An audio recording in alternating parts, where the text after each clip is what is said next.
Just 2:14 p.m. Just a quick stream today.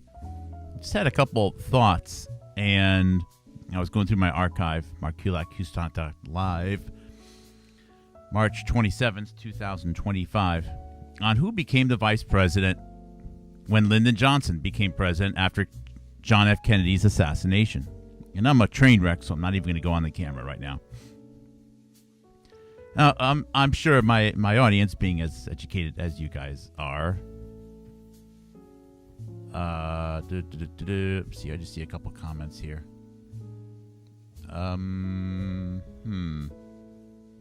Why is that chat not advancing? There we go. Hey, Ancient. Whoa. Ancient Fletch. Hello. Some of you guys probably already know this. It's not really a trick question, but maybe it is. So Lyndon B. Johnson did not have a vice president after November 22nd of 1963. And I'm reading, by the way, from a Quora.com response.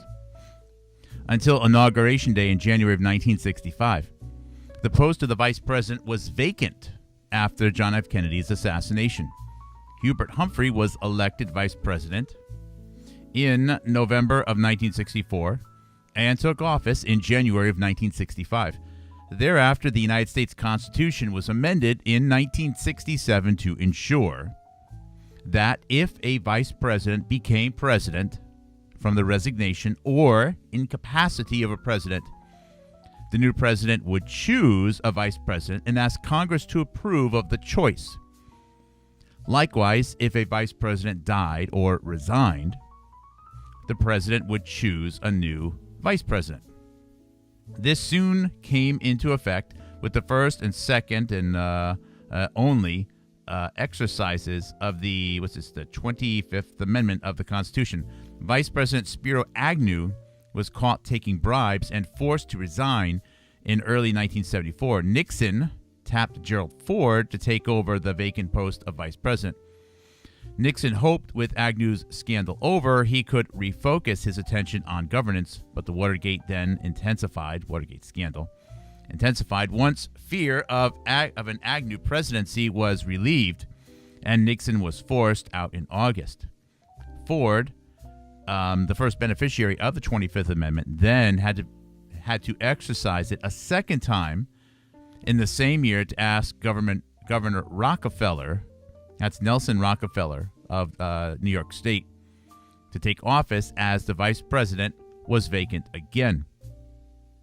So since the 25th Amendment did not exist until 1963, Lyndon B. Johnson had no vice president until 1965. Had he died, the Speaker of the House would have been next in line, John McCormick. Truman did not have a vice president from 1945 to 1949 for the same reason, or Coolidge, 1923 to 25. Vice President Garrett Hobart had died in office, so McKinley did not have a vice president from 1899 to 1901.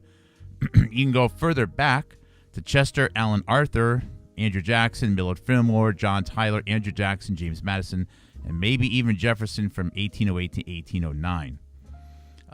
Anyways, I found that to be interesting, and one of the reasons why I was exploring this concept is because I was just wondering, who would have been? Would it have been the Speaker of the House?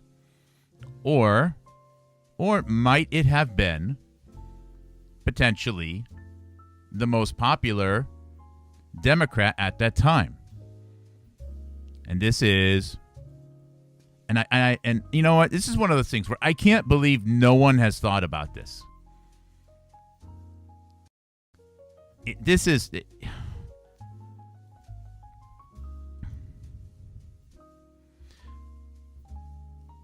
Tennessee Senator Estes Kefauver and Lyndon B. Johnson, two paths to power. Now, this may be a slightly biased interpretation, but this is from the EstesKefauver.com site. Estes Kefauver and Lyndon Johnson both entered the Senate in the same year, 1948. Both were ambitious Southerners who craved higher office. Both were more liberal than most of the Southern colleagues, particularly on civil rights issues. And yet Johnson quickly rocketed to the top of the Senate power structure, ultimately becoming vice president and then president while Estes Kefauver remained a perpetual outsider for most of his Senate tenure and found his aspirations for higher office opposed by Democratic power brokers at every turn. And why the difference? I'm not the only one to ponder this question. Estes Kefauver himself wanted the same thing. For instance, when Kefauver refused to sign the pro-segregation Southern Manifesto, he was denounced as a traitor by his regional colleagues, while Lyndon B. Johnson was not similarly castigated for doing the same thing. How does Lyndon Johnson do it? Estes Kefauver once mused to his advisor, A. Bradley Eben. And the answer reveals a lot about the two men's different approach to politics. Estes Kefauver biographer Charles Fontenay answered the question this way, quote, Lyndon Johnson did it by wooing the good will of the senators as assiduously as Estes Kefauver wooed that of the voters, unquote. Lyndon Johnson was the ultimate insider. He sought to learn the unwritten rules of whatever situation he was in, then quickly used them to his advantage. Kefauver insisted on playing by the rules as they were written. The idea that there might be a separate set of unwritten rules seemed to offend him, as Fontenay put it. Kefauver was always as wrapped up in the mystique of abstract principle, the equality of men under the law, the equality of senators under the rules, as Lyndon Johnson was devoted to pragmatism, unquote. While Lyndon Johnson took the insider's route to power, Kefauver took the outsider's route, making his case directly to the voters as he crisscrossed the country, driving himself to exhaustion to shake every hand that he could. This made Kefauver one of the most popular and admired senators in the country. But because he didn't play by the unwritten rules that Lyndon Johnson mastered, he remained relatively unpopular with his colleagues. As Lyndon Johnson aide Harry McPherson wrote in his memoir, titled Power Outside the Senate Did Not Follow from Power Within, and vice versa, neither popular favor or significance in the National Party flowed from a senator's ability to move a bill. Indeed, there were times when they seemed mutually exclusive, unquote. Kefauver's pursuit of the organized crime probe, and how many people love to talk about all of these criminals when it comes to the Kennedy assassination. A lot of people love to talk about all of the mafia and the gangs with respect to the Kennedy assassination. Well, isn't it interesting? Now, I got to go on camera now because now I'm feeling angry.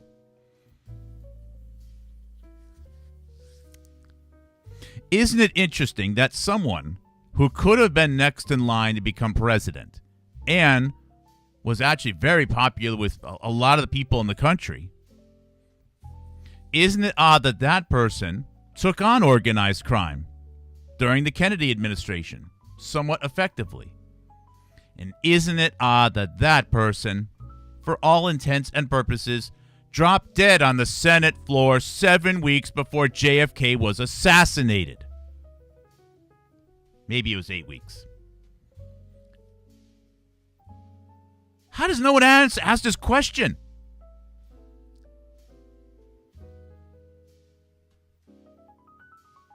Maybe it's because no one actually wants to draw attention to how influential Kefauver was in things such as the 1962 FDA Food and Drug FDA Antitrust Act, Drug Industry Antitrust Act, which resulted in a major overhaul of the FDA, in particular the inclusion of the concept of efficacy.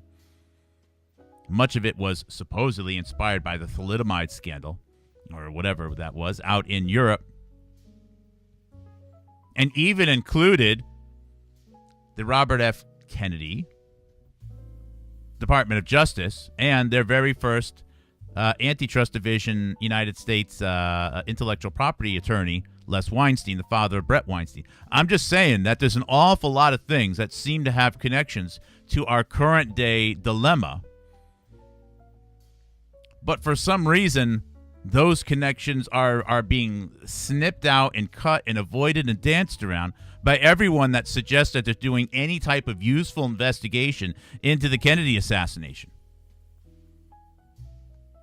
I just the only conclusion that one can draw is that most of the people who are supposedly trying to find truth and freedom and transparency and whatever, restore the republic and tell you what happened with the Kennedy assassination, all seem to be doing everything possible to put transparent paint on this massive 80,000-pound gorilla or elephant hybrid in the middle of the room that's on tank tracks. I don't know. It's really quite impressive.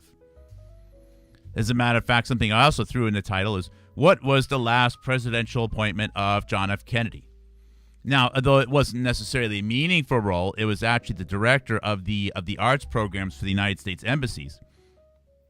It was actually the wife, and now effectively widow, of Estes Kefauver. Kefauver's wife was the last political appointment of John F. Kennedy before he was assassinated.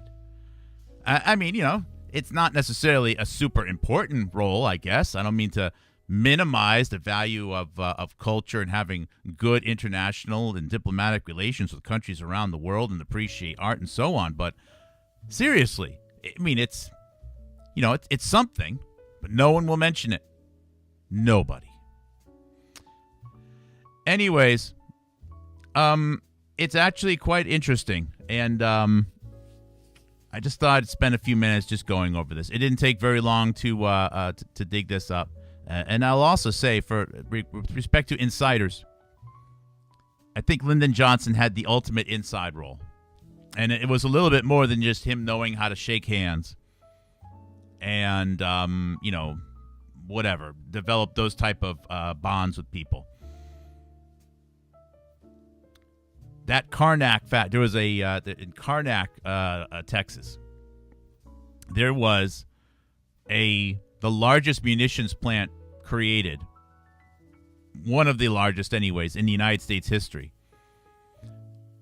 The Longhorn munitions plant on land that was owned by Lyndon Johnson's wife, where they manufactured, I don't even know what the number was, like 450,000 tons or some absolutely obscene quantity of TNT that nobody knows what it was used for, really. As a matter of fact, it was the Manhattan Project. So, I know it's crazy. I know I sound very conspiratorial in suggesting that massive quantities of TNT were used to fake atomic bombs. I know that sounds crazy, but it just so happens that, basically 500,000 tons of TNT was manufactured. It was paid for by the Manhattan Project. It was on the land owned by the future First Lady of the United States and by a guy who became president after JFK was assassinated, and nobody knows what happened to that TNT. So, of all of the things which one can consider speculation, I don't know how many more things could lead people to go, that's something worth considering.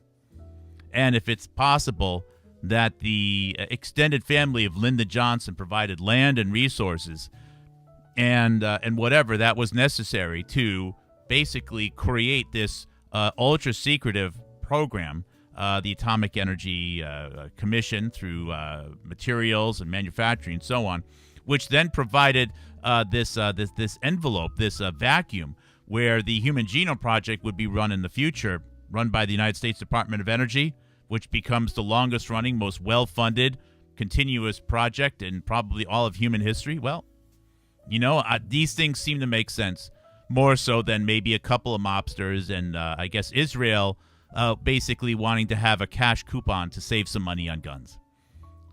Those narratives are every bit as stupid as suggesting that 9/11 is because the Bush family had an extended family member whose friend is a stockbroker wanted to make a couple $1 million on a stock trade.